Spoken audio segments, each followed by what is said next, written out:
Taught in the US before, and now I'm headed to Russia, so I can make some comparisons. From what I've seen, the easiest way to go about teaching abroad is to apply for a teaching job in the US with a J1 visa.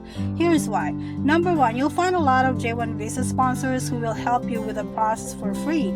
Second, you don't have to go through any medical exams before going to the US or whatever country. Third, you don't need an OEC or Overseas Employment Certificate, which is required for all Filipino workers abroad except for those on J1 visas, and getting an OEC can be a real pain. Number four, you don't need to get your documents apostilled like your scholastic records, birth certificates, and marriage certificates, etc. Number five, you don't need to have a teaching license from the state before you come to the US, unlike with an H-1B visa. And number six, most of the application process can be done online on J1 visa.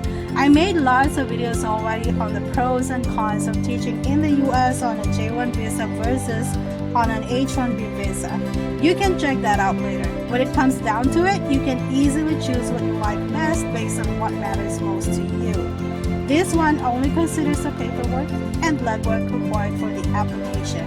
If you want to know how to teach in the US on a visa without a placement fee, follow my Facebook page and subscribe to my YouTube channel.